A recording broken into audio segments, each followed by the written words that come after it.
Here's David Dodds and McPherson, safety first, and that was a vital pass back at this stage by the 20-year-old Rangers defender. Well, certainly a great moment for Pierre McCloy, actually. I think the referee... Oh, that's controversial, isn't it? That's controversial. He's given a free kick to United, an indirect free kick for time wasting, I think, Alec. Well, you don't see that in Scottish League football. And the first time I've seen it is in a cup final. Well, to be honest, I don't think I've ever seen it. Well, at least I can't recollect. I've seen it in Europe. Yeah, I've seen it in Europe. I've seen it in Europe, but I don't think I've seen a decision like that before. No. Here in Scotland. But there we are. The referee, indirect free kick. There's exactly 2 minutes left. Could that produce a situation for United to save the game? There's the shot by Clark, and that was a dreadful finish. Archie, it wasn't the player who shot the ball's fault. The player, I think it was Bannon, gave him a too hard the ball. He almost shot the ball, and there's no way he's going to keep that down. And I think they're annoyed themselves, the United players. There's the free kick, going away wide. And I think Davy Cooper has said something to the referee. Yeah, I wonder what happened here. Now, this is very interesting. The referees are gagged, as you know, and they're not allowed to talk about these things. But certainly it's the first time I've seen a decision like that. Yeah, I've never seen it in a Scottish game.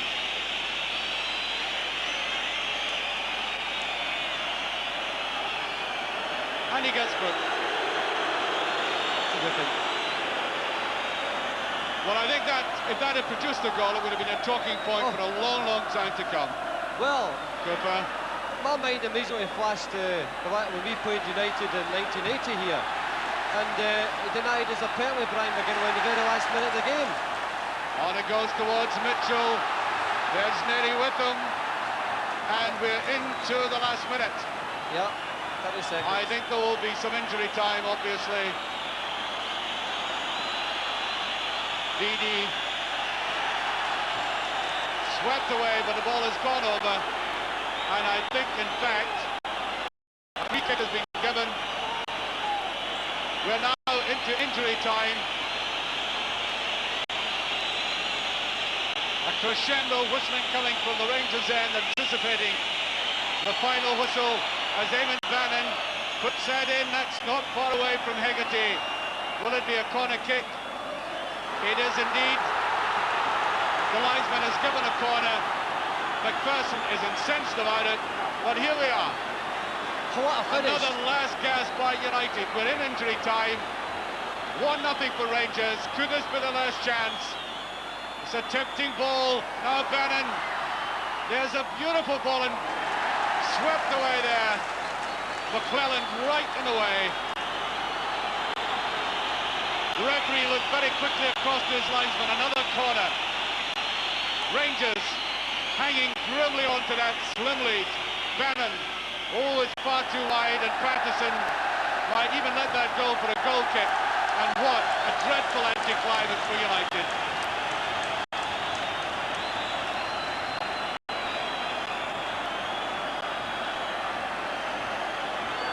That crowd in there are now ready to erupt, with their eyes fixed on the referee as Peter McCloy walks back to take maybe the last goal kick of the game.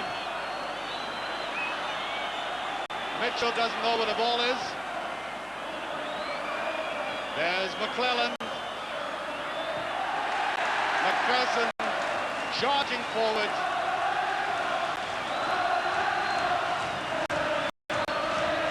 Now Richard Goff. That's it. There it is, the final whistle. Rangers have won the 1984 Skol Cup.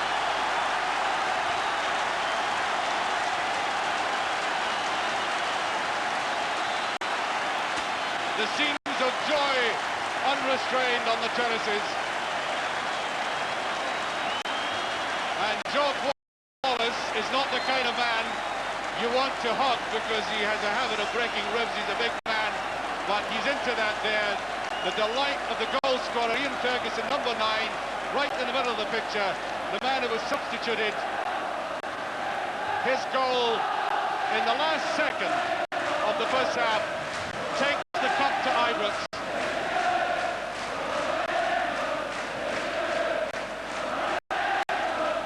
Well, United players have accepted defeat well. And Dundee Utd, you saw down there, trying to snatch some interviews. They've accepted the defeat by 1 or 2 and up, congratulate the referee. And I think we've got Peter McCloy now. Where were the others? Winning was every bit as good as the first time, but it wasn't a great game today, but we won and that's all that counts. We'll maybe go from here. Nerve-wracking towards the end, of course. United always make it difficult. Well, we can only go the one way at the end, goal. And we're just delighted to hang off at the end. And a good time to get the winning goal just on half-time. Yes, it was indeed, Brian. We'll let you go and get your medal, Peter. Well done. And so the Rangers team walk in towards the tunnel for the presentation, which is unique this time. For the first time in Scotland, we'll be having the presentation of 2 cups, the League Cup itself, and beside it, the Skol Cup. And David McPherson, I think, has won the Man of the Match award, which my press colleagues were voting on in the last 5 minutes. Well, that's an indication of how well the boy handled Sturrock, actually. He did extremely well in that job. Well now, Craig Patterson, the Rangers captain, adorned with a supporter's scarf, and Mrs. David Lethem, the wife of the president of the league, presents a cup. And John Mackenzie of the sponsor Skol, the Skol Cup, and up they go. The first trophy of the season on display at Hampden Park. Peter McCloy, 38 years of age. Cammy Fraser getting his first success in Scottish football. Dawson followed by Ian Redford, then Bobby Russell and the Irishman John McClelland, who I'm rather disappointed to say ignored the cup. Now that seems to me a quite unwarranted gesture. I think that tells you something, actually. And there in the rain, the Rangers support.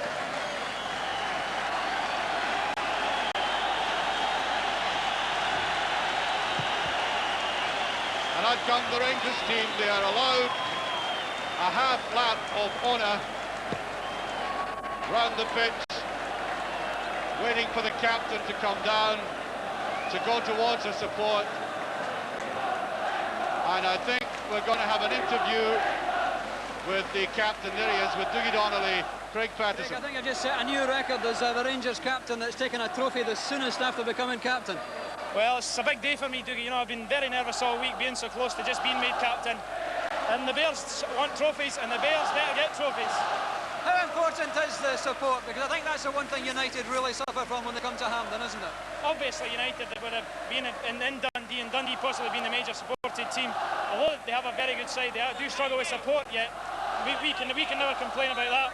Now, you must be particularly pleased because Rangers' defence has been so strong this season, hasn't it? That's a major part in today's win again, isn't it? Certainly, we've not lost many goals, 2 in the league. We did lose, unfortunately, on Wednesday. You know, a big game, but it's nice to bounce back. We'll let you go out and take a bow. Thanks, Craig. Well, away goes Craig.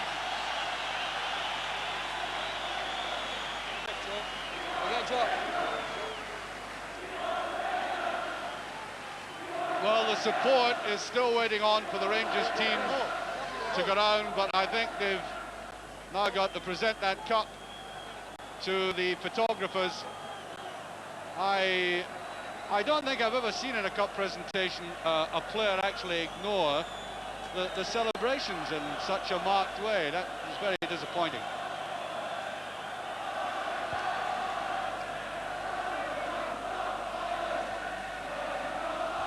Well, there's the somewhat lonely figure of Jock Wallace at the moment, coming out to receive rapturous applause from the Rangers support.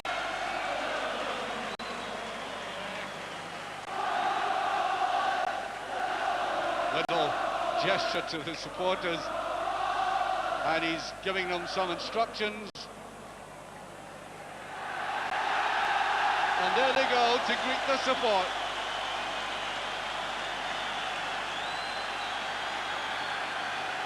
As we said earlier, it really has been under dreadful conditions.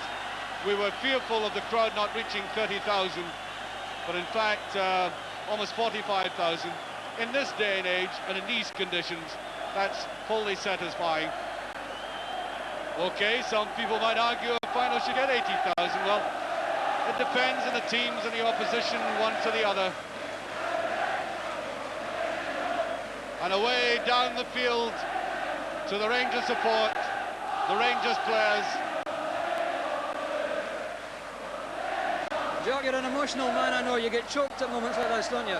I'm pretty well choked up for him. Choked up for them boys named fans, you know. Being a good Ranger, you know what I mean? It's almost exactly a year since you took the job, Jock. You've now won 2 trophies. Are you pleased with the progress you're making? Well, we're after the treble now. We've got to be after the treble. We're 3 points off the lead. The Scottish Cups we play for, we're definitely after the treble.